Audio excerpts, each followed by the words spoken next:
Hi, this is Mr. Conti, and in this video I'd like to cover some of the main topics that are going to be covered on your upcoming Unit 4 test review. The test primarily consists of your understanding of forces and drawing free body diagrams to determine the values of certain unknown forces. In this unit we talked about Newton's 3 laws of motion. The first law is law of inertia, the second law is law of acceleration, and the third law is law of interactions. And together these 3 laws help us to describe why objects move the way they do. So the first law, the law of inertia, states that objects have inertia. If they have inertia, what that means is that bodies naturally tend to resist changes in motion. That is what our body's inertia is. It's a property of matter that describes our body's resistance to changes in motion. So what Newton tells us in this law is that objects, whether they're at rest or in motion, will continue to stay with whatever state of motion they originally had. So if the object was at rest, the object will remain at rest, and if the object is in motion, then it will remain in motion, which we would describe as constant velocity. The only way that an object can change its motion is by means of some unbalanced force. So in our everyday life, one of the forces that we always have to deal with is gravity, and so since we can't get rid of gravity here on Earth, that's a force that we always have to deal with. And yet objects around us appear to be at rest, and that is because even though there are forces acting on these objects, the forces are balanced, and so the forces essentially cancel themselves out. So the first 2 laws together, because the second law, the law of acceleration, states that in order to change an object's motion you need an unbalanced force.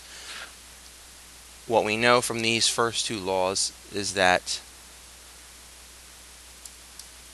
balanced forces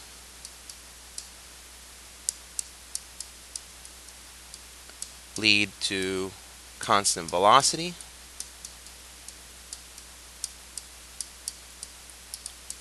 and unbalanced forces, and that could mean that one force is bigger than the other, or that there's only one force. But if the forces are unbalanced, then that leads to some constant acceleration, which, remember, means the object will change its speed or direction. So it could speed up, slow down, or make a turn only if the forces are unbalanced. If the forces that are present on the object are purely balanced, that means that the object cannot accelerate. So an object cannot speed up, slow down, or change their direction without an unbalanced force. Some of the questions on the test will reflect back to our original demo with the ice puck that I brought in, and that demonstration was supposed to illustrate or get you to imagine a world without friction. That's one of the forces that tends to lead to many different misconceptions about the way forces work. Friction is a force that always opposes motion and acts to slow things down. So naturally, people for a long time thought that once you got an object into motion, that they would naturally slow down and come to a stop. But that's only because friction, which was acting as an unbalanced force, helped to cause the object to accelerate. But if there was no friction, if you got into an environment where it's purely frictionless, then what that would show is that an object which was given some initial motion would continue on its way without ever slowing down, unless it hit a wall or somebody kicks an object the other way. Those interactions lead to an unbalanced force, which would change their motion. But in a world without friction, it's much easier to determine exactly what will happen. So in those questions where you're asked to think about the ice puck, remember these two statements. Notice that it's very cut and dry. If you know that the forces are balanced, then it leads to constant velocity. If you know that there's an unbalanced force, then you know that the object will accelerate. In neither of these statements does it say that the object will first accelerate and then go to a constant speed, or the object was going first at a constant speed and then it decides to slow down. It's very cut and dry. It's one or the other. Once the forces become unbalanced, the object accelerates. Once the forces become balanced, the object will remain with constant velocity. So don't be fooled by choices that make you think that first the object will undergo this motion and then gradually it'll turn into this motion, because that won't happen unless you can clearly see that some other forces come into play. All right. The third law is the law of interactions, which states that forces come in pairs, that they are interactions between two objects, and we started off with the statement F1 blank by blank, which makes you think that there are more than in order to determine the force acting on an object, that you must identify two objects that physically interact with each other. Now, in our systems, the only thing that you don't have to see touching an object is the Earth, and yet we would know that the Earth still pulls on things from a distance. But from our point of view, without looking at what the atoms are doing, what we see in all the other forces that we have dealt with is contact. Right? Contact with a surface, contact with a string, contact with a person. Those contact forces lead to the interactions that we've talked about. So let's go through the types of forces that we've covered here so far. So, gravity. Now, gravity, which we abbreviate Fg, has its own formula. So remember that we can determine the force of gravity on an object if you know two things. The first thing is the mass. M stands for mass. It is measured in kilograms, and it describes the amount of matter in an object. It also describes how much inertia the object has. And we can see here that in this formula I'm going to add a second term, and that term is this little g. And little g is known as the gravitational field strength. And this number, this quantity, is a number here on the surface of the Earth, but depending on where you are, that number will change. So for those of you who say we have to convert from kilograms to newtons, it's not a pure conversion. Pure conversions, there's a constant factor, conversion factor, that no matter where you are, you would always it would always translate to be the same.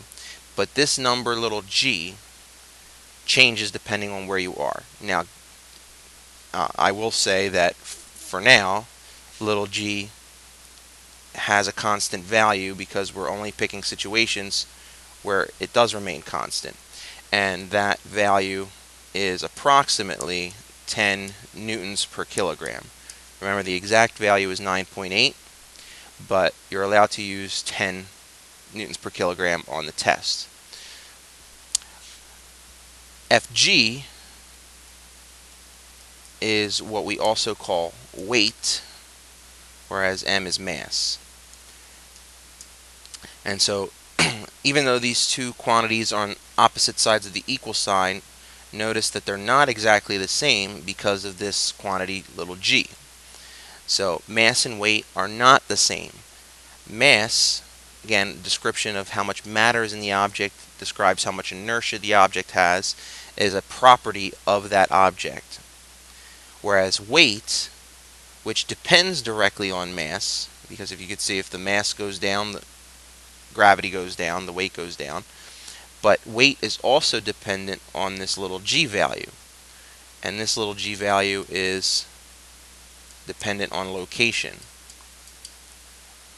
So you might have a certain mass here on the Earth, which means you might have a certain weight here on the Earth.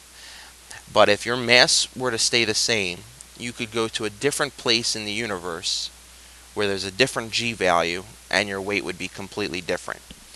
So again, mass and weight are not the same thing. If I ask you for the object's mass, you're looking for something that is in kilograms. And if you're looking for the object's weight or the force of gravity on that object, then you're looking for something that's in newtons. Some other forces that we've talked about, you have the normal force, which is always present anytime that there's a surface.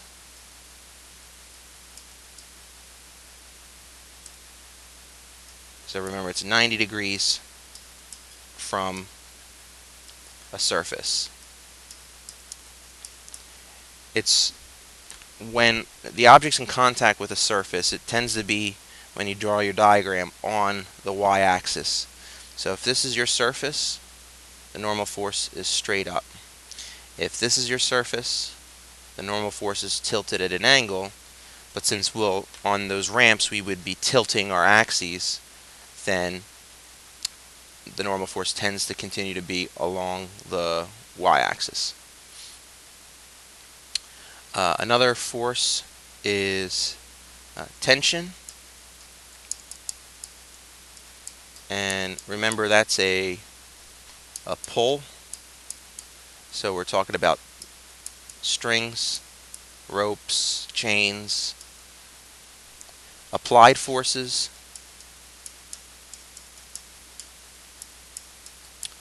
are pushes. So that's usually when a person is in contact with something and they push on an object, we would call that an applied force. And then friction, which always acts against the motion. So it always acts to slow things down. If you know that an object would be in a situation where without friction it would start to move, let's say for a ramp, for example, if the object is trying to slide down the ramp because part of gravity wants it to get it closer to the center of the Earth, so the best possible route is to slide it down the ramp, but it doesn't budge, then you know that friction acts up the ramp, right? So that's the situation that we would deal with. So, rules for free body diagrams. I would suggest that anytime you're drawing the free body diagram that you still write out your list of what the system is, and then state the objects that the object that we're focusing on interacts with to cause the forces, because that hopefully will eliminate a lot of people's tendency to want to create forces that aren't really there. But once you have this list, remember you shrink the object to a dot and all of its mass gets squeezed into that space. And you place that at the center of some coordinate system. And we tilt the coordinate system when we have hill problems.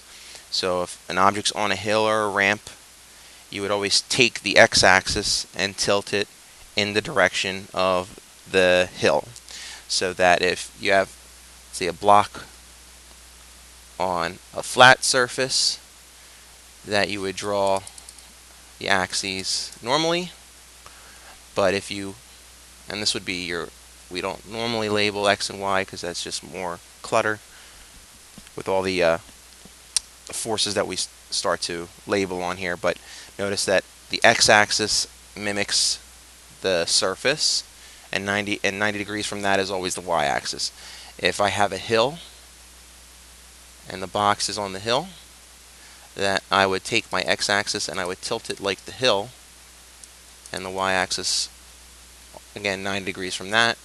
If the hill was facing the other way, that I would draw first my x-axis to look like the hill, and 90 degrees from that would be the y-axis.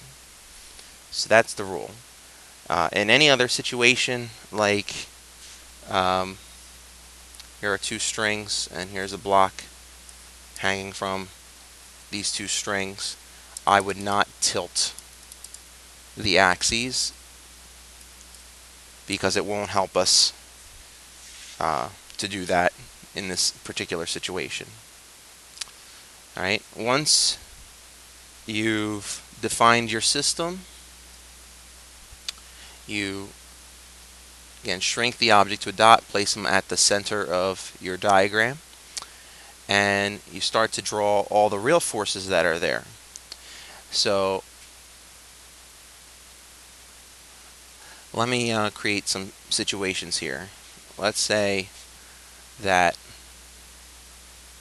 this object is, I'm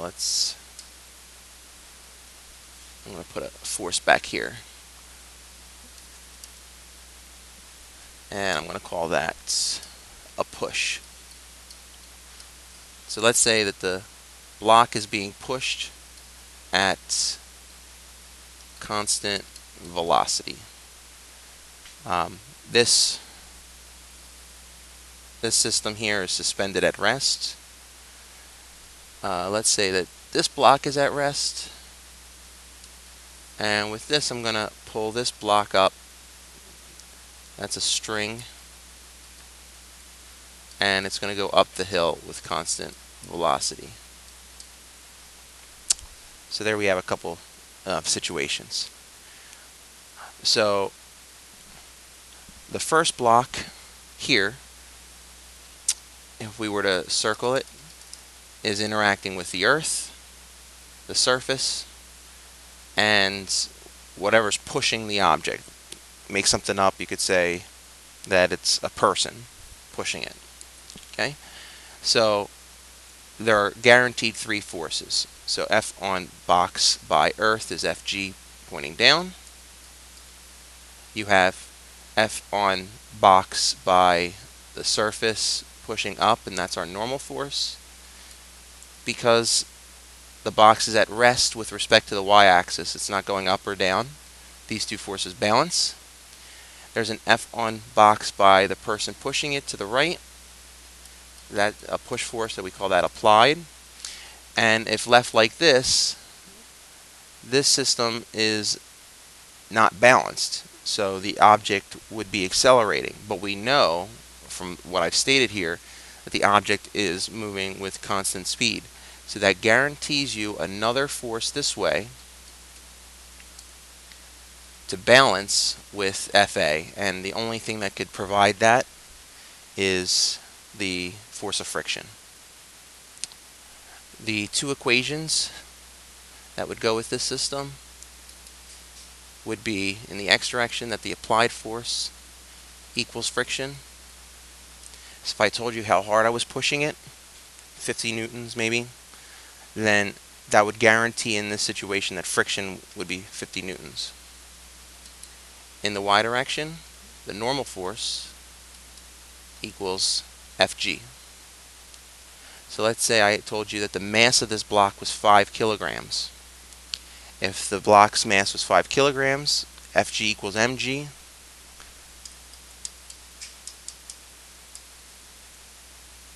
If this is 5 kilograms and this is 10 newtons per kilogram, that would make FG 50 newtons. If FG is 50 newtons, that automatically means that the normal force is 50 newtons. So that would quantify all the forces in this diagram.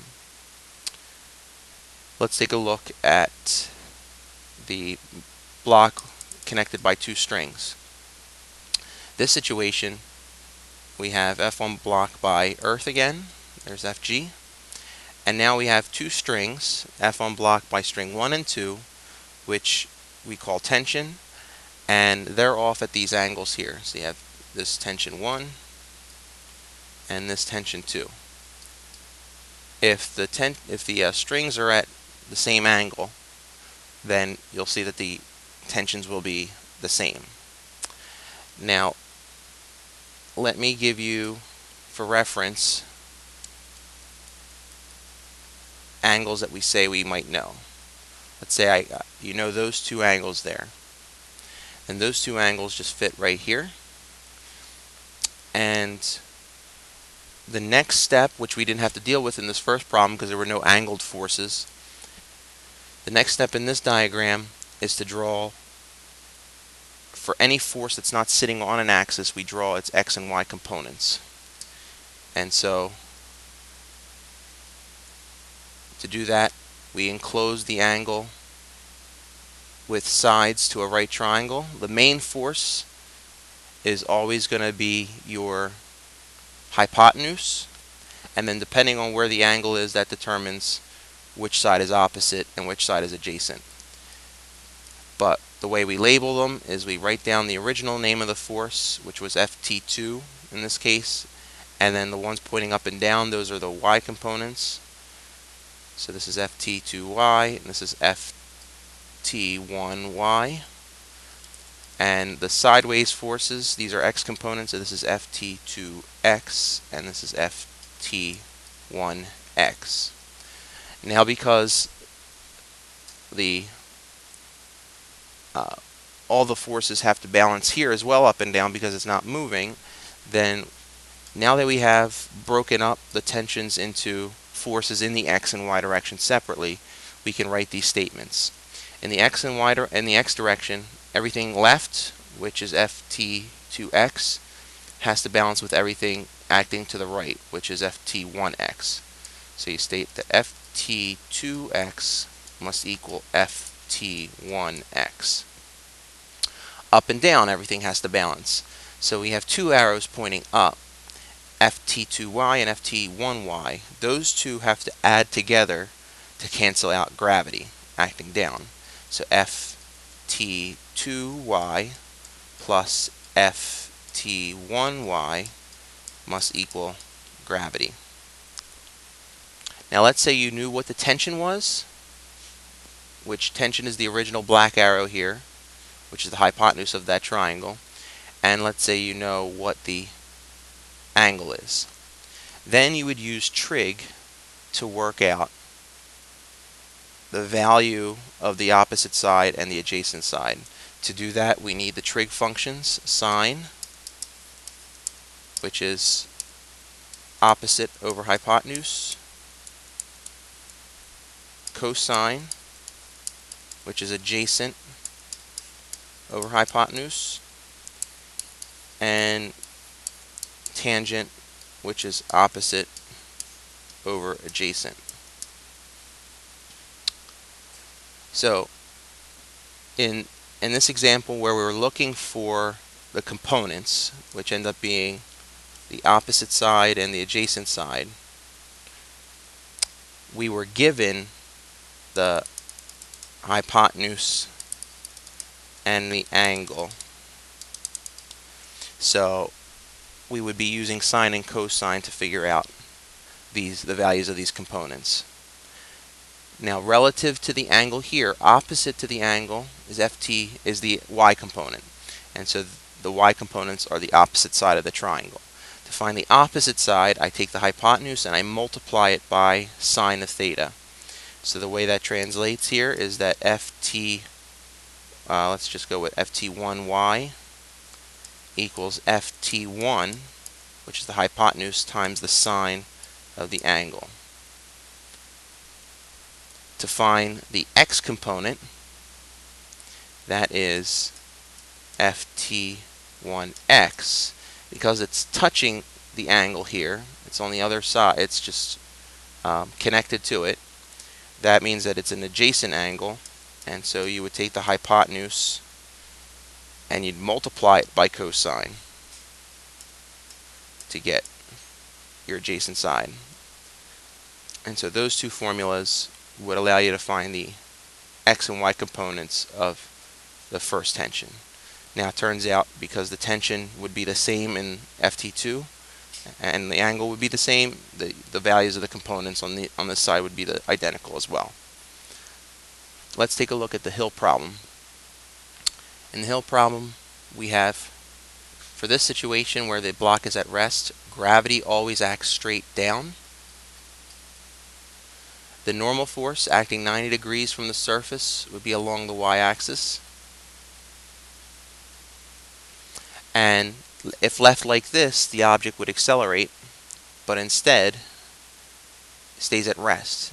So instead of going down the hill, it's not moving at all. So there must be a force acting backwards to keep it from falling. And the only thing that could be is friction. Now in this situation, Fn and Ff are sitting on axes. So it's going to be Fg that we break up into components. If you know the angle at the base of the ramp, then that will tell you the angle between Fg and the y-axis. Because the more I tilt this ramp, the further Fg moves from the y-axis, or the other way around. The y-axis moves further away from Fg. Now, when I draw the components, I have a component along our y-axis, and then you have to be careful drawing your x component that it's parallel to the x-axis. This is Fgy, this is Fgx. So what has to balance here is Fn and Fgy.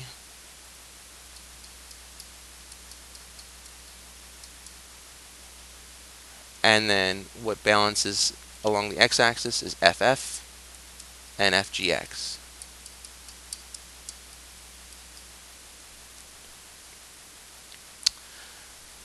I'm going to redraw my axes for this next example down here because it'd be a little bit too cluttered.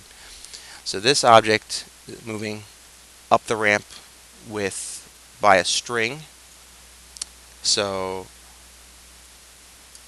we still have F unblocked by gravity, straight down. If I know this angle, I know this angle. We have F unblocked by surface, pointing 90 degrees from the surface. That's our normal force. And then we're guaranteed to have the string pulling it up, and that's going to be tension up the hill. And these forces have to be balanced.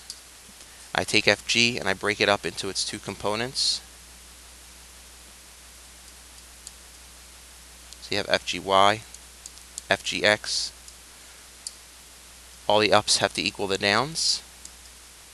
So you have that Fn equals Fgy, and you have Ft equal to Fgx. In this situation, I have not included friction. If friction was present in this hill, because you're pulling the block up the hill, friction would be down the hill. And so, again, friction might be an optional thing here. If you were told that it was frictionless, then this is everything. If there is friction, then we would add that here, down the hill, and that would be part of now our x equation, because everything acting up the hill, which is still at just Ft, has to equal everything acting down the hill, which is both Fgx plus Ff. So that's how we would update that formula. And let me just give you one example of finding the components for gravity here. Fgx is opposite to the angle. So I take the main force Fg, and because I'm looking for the opposite side, I would use sine.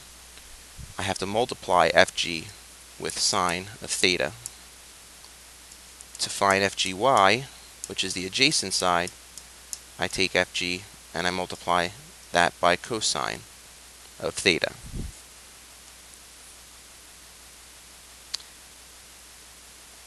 And remember, Fg is in newtons. All these forces would be in newtons.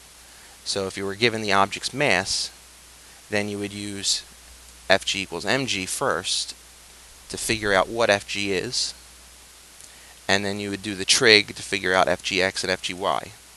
Fgy automatically gives you the normal force. Fgx, in this example where there's also friction, maybe I tell you how much tension I'm pulling with.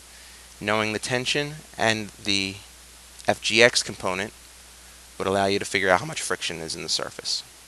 Right? So if you understand these concepts, then you should be on your way to getting a good grade on this upcoming test. If you have any questions, let me know.